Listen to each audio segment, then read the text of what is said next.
तो ये बताइएगा आप कितने इम्प्रेस्ड हैं कि वाकई इस निजाम में इतने डंडा सोटा तो है ना, आज भी आप देख रहे हैं, चले ज्यादा कम बहरहाल गिरफ्तारियां हो रही हैं। रिहाना डार साहिबा को किया गया है। पाकिस्तान तहरीक इंसाफ ने ये जो 5 तारीख का ये जो प्लान किया था, ये मेरे ख्याल में कंसीव करने के पॉइंट से ही खराब था। मियां वाली, रावलपिंडी, कराची, कोयटा, मानसेरा, सवात, इन तमाम, पेशावर, इन तमाम जगहों के हवाले से फर्दन फर्दन अलग अलग रिपोर्ट मैंने मंगवाई है। और अभी तक जो मैक्सिमम मुझे जो एक रैली पता लगी है वो पता लगी है जनाब शेखुपुरा के एरिया में 1000 बंदे की। देखिए मेरे ख्याल में तो ये गैर मामूली तहरीक है। मैंने अपनी जिंदगी में नहीं देखा कि कोई जमात 3 साल इतना रगड़ा लगाओ और फिर भी तहरीक के आज हर टीवी चैनल भी उसको डिस्कस करेगा, हर कोई कर रहा है क्योंकि वो आज भी रेलेवेंट है। अभी चंद दिन पहले जो बाटा रेड पे इस्लामाबाद से सरगोदा, फैसलाबाद, लाहौर तक 10-10 साल की सजाएं सुनाई गई हैं, जो अभी भी चल रही है, वो हमारे सामने है। तो जब मियां साहब जेल में थे यहाँ पे कितनी तहरीकें चलती थी, जब मियां साहब जिलावतनी में थे यहाँ पे कितनी तहरीकें चलती थी, जरूरत नहीं पड़ती थी ना, मामला सेट हो गए थे। नाज़रीन काम 5 अगस्त के हवाले से बहुत ज्यादा बातें जो हैं वो जेर गर्दिश हैं, बल्कि 5 अगस्त से पहले से ही काफ़ी सारी पेशन गोइयाँ की जा रही थी। और न सिर्फ PTI के मुखालिफिन बल्कि मुवाफिकीन भी जो थे वो भी बड़ी बड़ी उम्मीदें लगा कर बैठे हुए थे कि जी हम तो घर में बैठेंगे और लोग जो हैं वो निकलें और पांसा पलट कर रखते हैं तमाम की तमाम चीज़ों का। नाज़रीन काम एहतजाज हुआ और जो एहतजाज की जो लोगों को जितनी तौफीक जहाँ जहाँ पे हुई वो लोगों ने एहतजाज किया। क्या ये एहतजाज कामयाब हुआ या नाकाम हुआ? एक वीडियो में अतर काज़मी साहब इसके हक में दलाइल दे रहे हैं और मंसूर साहब जो हैं वो इसकी मुखालफत में दलाइल दे रहे हैं। आप ज़रा वीडियो देखिए फिर इसके ऊपर बात करते हैं।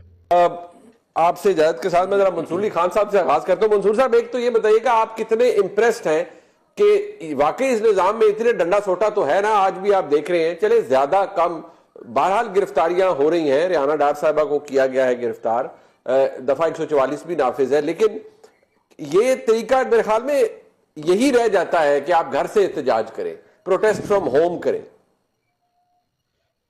मुनीब साहब बहुत शुक्रिया। देखिए ये जो एहतजाज होता है ना, या जो भी कोई कॉल होती है, जलसे की कॉल हो, रैली की कॉल हो, जुलूस की कॉल हो, इसके अंदर एक रिस्क इन्वॉल्व होता है। और वो रिस्क ये होता है कि क्या जब आप सड़क पे निकलेंगे तो कितने अफराद आपके साथ होंगे, और अगर आपके साथ लोग ना निकले तो फिर आप एक्सपोज भी हो जाते हैं। लोगों को दूसरी साइड जिसके अगेंस्ट एक्चुअली आप एहतजाज करते हैं उसको पता लग जाता है कि आपकी स्ट्रेंथ कितनी थी। ये जो गिरफ्तारियां होती है ना सियासत के अंदर, अगर बीइंग ए रिपोर्टर मैंने कवर किए हैं मुख्तलिफ जलसे भी, एहतजाज वगैरह भी, तो उसके अंदर जो MNA या MPA जो एहतजाजों को लीड कर रहे होते हैं, कारकुनों का एक काम होता है, अगर इतनी बड़ी तादाद में लोग हों तो फिर वो गिरफ्तारियां नहीं होने देते, वो आके प्रोटेक्ट करते हैं उस बंदे को। अच्छा। लेकिन अगर लोग गिरफ्तार हो रहे होते हैं तो 2 या 3 रीजन होती हैं। एक रीजन तो कभी कभार आप जानते हैं यहाँ पे एक फरमाइशी गिरफ्तारियां भी होती हैं। मुझे नहीं पता, जारी बात है, मैं किसी को अक्यूज नहीं करूंगा यहाँ पे कि किसी ने खुद अपनी मर्जी से गिरफ्तारी दी है। दूसरा, इसका मतलब है आपके साथ लोग नहीं थे जो आपको बचा सकते और आप गिरफ्तार हो गए आराम से। और तीसरी बात ये होती है कि जनाब इतनी को भारी नफरी थी कि आप, और इतने को वहां पे जो है वो रबड़ की गोलियां भी चली, आंसू गैस भी चली, लाठी भी चली, कि आप कोशिश करते हुए भी जो है वो नहीं हो सके। मतलब हमने माजी में जिस तरह आपको याद होगा, अली मीन गंडापुर और बुशरा बीबी बिल्कुल आखिर में अकेले रह गए थे वहां पे, और आसपास पुलिस ही पुलिस थी। तो पाकिस्तान तहरीक इंसाफ ने ये जो 5 तारीख का ये जो प्लान किया था, ये मेरे ख्याल में कंसीव करने के पॉइंट से ही खराब था। It was an ill conceive plan जिसके अंदर फ्लॉज बहुत थे। अली मीन गंडापुर साहब का 90 दिन का बयान देना, इमरान खान साहब के बच्चे आएंगे, वो नहीं आए, तो उसके बाद अब जो कुछ आपने अपने कार्ड दिखा दिए, ये जारी बात है जिस वक्त आप ये रिकॉर्ड कर रहे हैं, मैं तब तक की ये बात कर रहा हूं, क्योंकि अभी थोड़ी देर पहले आपके इस रिकॉर्डिंग से मेरे ख्याल में 15 मिनट पहले मैंने अपनी टीम से शहर के बारे में, मैं पूरे पंजाब के मुख्तलिफ शहरों के, और मैं सिर्फ लाहौर की बात नहीं कर रहा, लाहौर, फैसलाबाद, सियालकोट, मुल्तान, सरगोदा, मियां वाली, रावलपिंडी, कराची, कोयटा, मानसेरा, सवात, इन तमाम, पेशावर, इन तमाम जगहों के हवाले से फर्दन अलग अलग रिपोर्ट मैंने मंगवाई है। और अभी तक जो मैक्सिमम मुझे जो एक रैली पता लगी है वो पता लगी है जनाब शेखुपुरा के एरिया में 1000 बंदे की। अच्छा। ये मैक्सिमम रैली है। अच्छा। बाकी जितनी रैलियां निकली हैं पंजाब के अंदर वो 1000 माइनस है, यानी कहीं पे 600, कहीं पे 400, कहीं पे 200, कहीं पे 60, कहीं पे 80। इसका वजह खौफ है या लैक ऑफ मोटिवेशन है आपके नजदीक? 4-5 रीजंस हैं इसमें। डेफिनेटली खौफ का एलिमेंट है, इसको डिनाई नहीं किया जा सकता। लोग डरते हैं। कौन मतलब अपने बच्चे को जाने देगा बाहर के, जाओ बेटा जाओ जाके गिरफ्तारी दे दो? कोई भी नहीं चाहेगा, कोई भी नहीं चाहता ये। और ये बेवकूफी होती है अगर इस बात के ऊपर तमस्खर उड़ाया जाए अगले का कि जनाब देखें जी डर गया। बिल्कुल। मैं एग्री नहीं करता इस बात से। डर मौजूद है हमारी सोसाइटी के अंदर, आज इस डेमोक्रेसी के अंदर डर का एलिमेंट मौजूद है, डंडे का एलिमेंट मौजूद है। दूसरा मेरे ख्याल में एक थकावट भी है, फटीग है। बार बार एहतजाज करके आप अपने कार्ड शो कर देते हैं, वो फटीग फैक्टर आ चुका है। तीसरा मेरे ख्याल में जिस किस्म की क़यादत है यहाँ पे, और क़यादत ने जिस किस्म का रोल अदा किया, मतलब सलमान अकबर राजा साहब का ताल्लुक लाहौर से है, बैठे आप इस्लामाबाद में हुए, आपको यहाँ पे होना चाहिए था। अब शौकत बसरा साहब, वो उनका ताल्लुक जो है वो भावल नगर से है, वो लाहौर में बैठे हुए। तो मतलब आपने दूसरा सब लोगों को कह दिया कि एमएनएज एमपीएस अपने अपने हलकों में जाके काम करें, आप जो है वो बैठ के कैपिटल्स के अंदर आके बैठ गए। तो इस तरह एहतजाज नहीं होते। एक ये फैक्टर है। और तीसरी और चौथी बात जो है, मेरे ख्याल में लोगों को भी अब इस बात का पता लग गया है कि एहतजाज के जरिए इमरान खान साहब की रिहाई नहीं होनी। राइट, अगर ये रिहाई तो ये कोई डील होगी, कोई मामला तय होंगे, या कोई इंटरनेशनल प्रेशर आएगा, तब ये मामला तय होंगे, जिसकी वजह से आज इतने थिन नंबर्स जो है वो आपको सड़कों के ऊपर नजर आ रहे हैं। थिन नंबर अतर काजमी साहब, इसकी वजह ये जो भी अभी राजा साहब को बोलने का, अभी तो दिन चल रहा है, जब रिकॉर्ड कर रहे हैं हम तो इसे ढल रहा है, तो दिन चल तो नहीं रहा, दिन ढल रहा है। बट ये भी शायद इंसाफी नहीं है कि अगर हम इनको बहुत ज्यादा क्रिटिसाइज तरीके इंसाफ को कह रहे कि बंदे कहाँ हैं, लोग कहाँ हैं। आप ये भी तो देखें, पिछले 2-2.5 साल का रगड़ा भी है पूरी तरीके इंसाफ का। देखिए, मेरे ख्याल में तो ये गैर मामूली तहरीक है। पर मैंने अपनी जिंदगी में नहीं देखा कि कोई जमात 3 साल इतना रगड़ा लगाओ, और फिर भी तहरीक के आज हर टीवी चैनल भी उसको डिस्कस करेगा, हर कोई कर रहा है, क्योंकि वो आज भी रेलेवेंट है। अभी चंद दिन पहले जो बाटा रेड पे इस्लामाबाद से सरगोदा, फैसलाबाद, लाहौर तक 10-10 साल की सजाएं सुनाई गई हैं, जो अभी भी चल रही है, वो हमारे सामने है।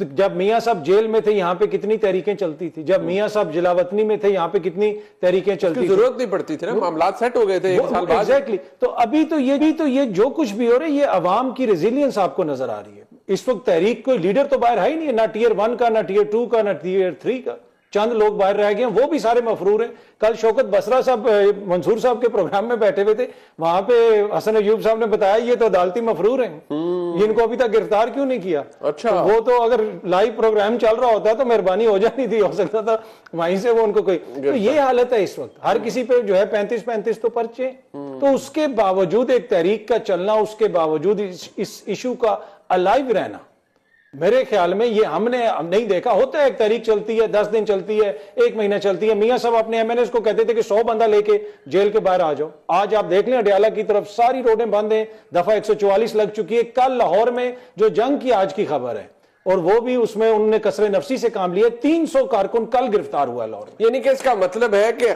ऐसा नहीं हम कह सकते कि लोग नहीं निकलते या कारकुन नहीं निकल रहा, या लोग निकलते हैं और इसीलिए उसके लिए बंदोबस्त किया जाता है कि आप दफा 144 लगाएं और रोक दें। देखिए, लोग ना निकलने का पैमाना तब होगा कि जब आप उनको जलसे की इजाजत देंगे, फ्री हैंड दें, जलसे की इजाजत दें और उनसे एक जगह पे, और फिर लोग ना आए, या आप इलेक्शन करवाएं और फिर लोग उनको वोट ना दें। तो मेरे ख्याल में अभी तो ये जिस किस्म का हालात हैं, जिस किस्म का सलूक किया जा रहा है, छापे, सजाएं और जिस किस्म के मुकदमात हैं, उसमें इतनी बड़ी तहरीक इस तरीके से अभी भी मोबिलाइज करना, मेरे ख्याल में ये अनप्रेसिडेंटेड है। अनप्रेसिडेंटेड है हमाद भाई आपके लिए। ये जो देखिए, ये कोई माने या ना माने, अगर बिल्कुल ही फारग हो तरीके इंसाफ के और कोई लोग ना निकले, तो इतनी फिर ये पेशबंदी क्यों की जाए जहां गिरफ्तारियां दफा 144 ये क्यों हो?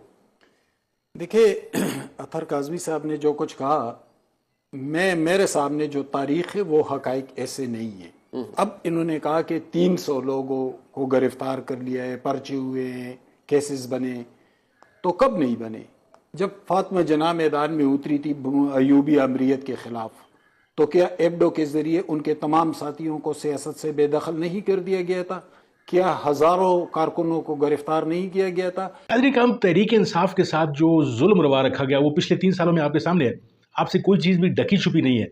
जिस तरीके से एक सियासी जमात को कार्नर किया गया, उसको चाहे वो सुप्रीम कोर्ट के हाथों करवाया गया हो, या आम अदलिया कह लें उसके हाथों करवाया गया हो, या फिर इलेक्शन कमीशन को देख लें, इलेक्शन किस भोंडे तरीके से फिर करवाया गया, और एक पार्टी को उसका जमहूरी हक जो है उससे जो है वो दूर किया गया, उससे दूर रखा गया।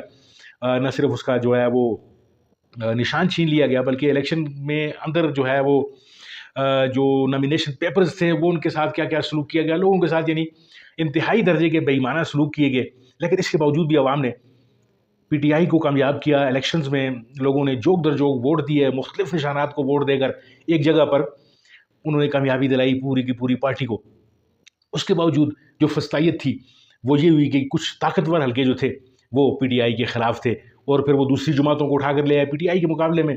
उन्होंने उन जमातों को, उनकी 17 सीटें थी, कोई कहता है 32 सीटें थी, बहरहाल उन्होंने उनको कामयाबी दिलाई और जो मसनद सिंहासन है उस पर बिठा दिया। आवाम के अंदर बेचैनी फैली हुई थी, जल्द से जुलूस नहीं होने दे रहे थे, मारें पड़ रही थी पीटीआई के लोगों को। आपने देखा लॉन्ग मार्चेज हुए, 26 नवंबर हुआ, वहाँ पे लोगों पे गोलियां चलाई गई, यानी लाशें लोग जो है वो घरों को उठाकर लेके गए एहतजाज पे जाने वाले। यानी एक सियासी अमल का जिस तरीके से इन्होंने कड़ा खमा करना चाहा, यानी बज़ाहिर तो PMLN जो है वो एक सियासी चेहरा है इस गवर्नमेंट का, लेकिन इसके पीछे जो कारपर्दाजान हैं जो काम चला रहे हैं सारे के सारे, उन्होंने हर तरह से कोशिश की कि किसी भी तरीके से इंतकामी कार्रवाइयाँ की जाएँ। नाज़रीन, वो तमाम चीज़ें ज़हन में रखते हुए अब 5 अगस्त की तरफ आते हैं कि 5 अगस्त कामयाब हुआ या नाकाम हुआ। 5 अगस्त को जो लोग निकले, या जो चंद लोग निकले, या जो चीदा लोग निकले, लेकिन फिर भी उन्होंने खौफ की जंजीरें जो हैं वो बिल्कुल तोड़ी, इसमें कोई दो राय नहीं है।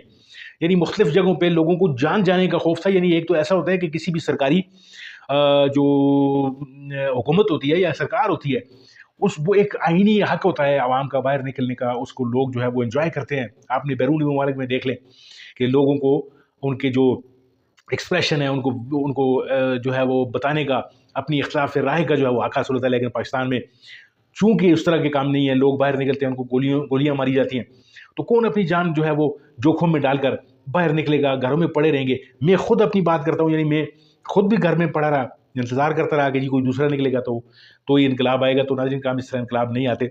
इसके बावजूद भी जो लोग निकले हैं उनको खराज तहसीन पेश करना चाहिए हमें। और हम देखते हैं कि वाकई मुल्क के तूल अर्ज़ में जो लोग निकले तो एक तहरीक का आगाज़ हो गया। यानी वो तहरीक जो PTI है उसका मकसद भी यही था कि इनको स्मूथ सेलिंग नहीं करनी देनी, यानी हुकूमत को किसी भी तरीके से यानी उनको हमवार रास्ता नहीं देना।